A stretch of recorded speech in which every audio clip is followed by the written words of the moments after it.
bit, and I've been praying about this for quite some time. As Roger said, when the Lord brought Roger into my life, it was shortly after my mother passed away. And my family, meaning my brothers and sisters, everything was falling apart. It wasn't much of a family. I come from 5, I'm the youngest. And my mother was 43 years old when she had me, and my dad was 45. Basically about the same age as what my grandson and my wife and me.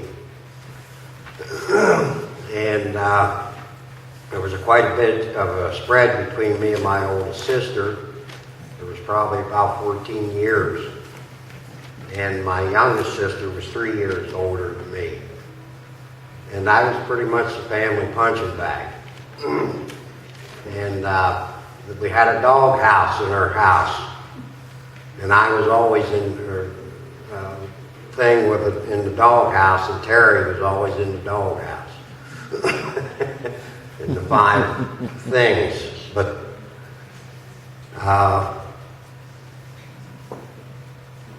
as my life started, by the time I was 8 years old, I fell out of, we were playing down at the school, and I fell out of a tree, or jumped out of a tree, and a guy pulled a branch from me, and I landed on a stump down there, and I went to the hospital, and I laid in the hospital for a week before they made a decision. And finally, our family doctor told my mother was a nurse, and my father worked construction, was an iron worker, and he finally told my mother, he said his appendix or his spleen's going. And I laid in the hospital for a week. And it got to be that bad that I could hardly even move. They had to teach me how to walk, and this was back in the mid-60s. And so I had my spleen taken out, and the doctor said I had 2 of them in me. And they never really checked to see if the other one ever grew with me, but they took the spleen out. And my parents never really got involved. I was always played sports and that. My parents never really got involved with any type of sports, and I was pretty much influenced by my siblings. And usually it wasn't too good. And I was definitely 160% boy without any real true guidance. Because my mother worked night shift, and my father took care of us in the evenings. And his patients weren't real good. And my parents always made sure we went to church. I was raised a Lutheran. But the truth be known, those 2 were the ones that needed to be in church, not us. Because that's probably where that sent me spiraling in my destiny as a youth. Because I can remember my dad would really get violent, and he'd beat me, and I can remember one time when I was a youth laying in the bathroom in the house just crying to the Lord to please get me out of this hellhole. And but it just continued on, and my mother just made excuses up for him. Said that he was thrown out of the house when he was probably 13 years old. His father was an alcoholic. Both my grandfathers were alcoholics. I don't remember either one of them, because they were dead by the time I was growing up. And if I break down, don't get, these are tears of joy. You know, I mean, sometimes I'll just go one direction or another. Because like I told Brother Rod, I said, we're allowed to have to do this in segments.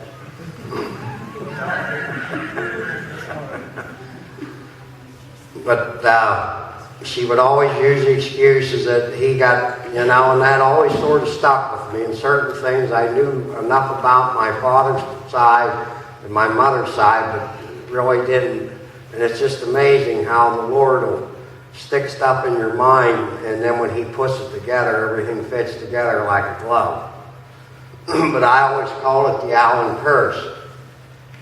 And she would use that excuse, and but my parents never really showed any affection as far as when I grew up. The first time my dad told me he loved me, I was 42 years old. Most of the stuff that come out of his mouth is I wasn't wanted, I was a mistake, numerous things. Then God knows what my siblings would tell me. And but just the character I had, I just sort of shook it off and moved forward. One thing the Lord He never let me get away with nothing. I wasn't a good thief, I wasn't a good liar. I always get caught. He always exposed me for everything I did. And I guess that's probably why I was in the doghouse. And my niece said to me when my dad was dying, and I was staying there one day, she said, and it went right on down to my nieces and nephews, where they would just constantly say, you know, how bad I was, and this and that, and blah this, and I told her one day, I said, Melissa, the only difference between me, your uncle, and your dad is I got caught. And it was just that simple. But as I look back, I can see God's hand in there just molding me one direction to the other. And like I said, I had that operation, and then when I was 12 years old, I got hit by a pickup. I had a morning paper route, and my brother was moving that morning, and I so wanted to be involved with my family, but they never wanted anything to do with me. And I could never figure it out. I can remember, you know, numerous times they would go sled riding and that, and they didn't want me to go along. And as being maybe 6, 7 years old, you really, you know, couldn't understand why your siblings. But as I know now, it was nothing more than jealousy. It was the devil in there working our family around in jealousy. And I'll get to that a little later, what I mean by that, as God started revealing numerous stuff that went on. But,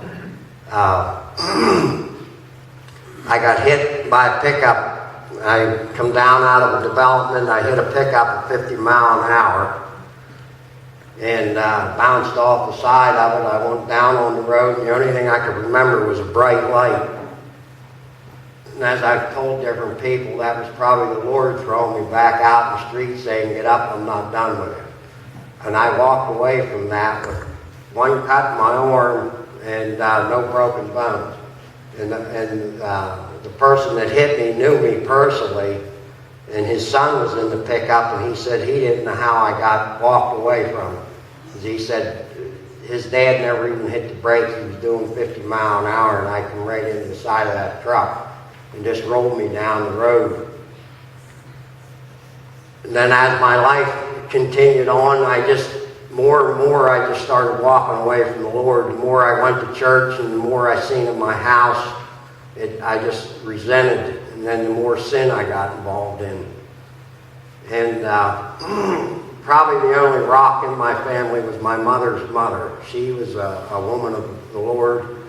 And I always watched her and was just amazed how nothing would shake her faith. No matter what happened, I can remember my dad being so upset with her that her son would take so much advantage of her and she wouldn't say a word. She always was in her Bible, and I'll come back to my grandmother in her Bible, how the Lord laid that on my heart. But as things went on, I got older, and that both my brothers got girls pregnant when they were in high school. And that tore my mother up, and I think that was more image than it was back in that time era there, you know, the gossip of the town. So then in the course of the time, I got a girl pregnant when I was 17 and she was 16 years old. And that's about the time that abortion was coming around. And we made a trip up to New York, and she got an abortion. And I was 17 years old, and I didn't want my mother to know about it, and because I didn't want to go down that direction. But believe me, that weighed a big stone on my heart for years, because at that age I fully didn't understand what abortion was about. And I pray for Eileen every day. I can't imagine what she went through, because Lucifer constantly threw that in my face as far as when I first come to the Lord, that I wasn't righteous, and because I went ahead with this abortion. I was very sexually active in my younger days. I still am. But in my younger days, I was very sexually active.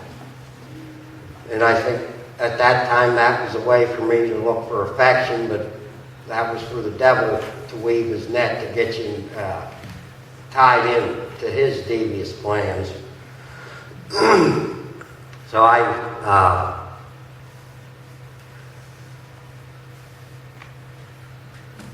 lost my train of thought.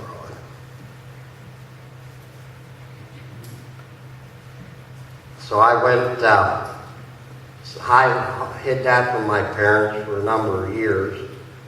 And then that finally got exposed. And then I started drinking real heavy. And then I met my wife. And through the course of the time, we lived together for about a year. And she was raised a staunch Catholic. And that wasn't sitting well with her parents. So I asked her to marry me, and then when we got closer to the date, I got cold feet and started walking away, and she ended up getting pregnant. She did it intentionally to trap me, and other than I know that the Lord had his hand in that, because I have two beautiful kids, and the one that she got pregnant with was Jared. And it just goes to show you, even living in sin like that, God will still bless you. And he gave us two beautiful kids. And shortly after that, with my drinking escapades and that, I ended up getting in trouble. I got drunk one night and got in trouble with the law. I beat a cop up one night, and I ended up doing 6 months in the county jail. And my mother, my oldest sister, I always felt she was the only one I felt safe around in my family, because she was the one that babysat me most of the time. And then through the course of my lifetime, I found out she resented that against me. And but she don't know, she's dead now. She died of cancer, and she didn't know how precious she was to me. But when I was going to jail, I was talking to my mother one day, and she said that she was talking to my sister, and my sister told her just to let me rot in jail.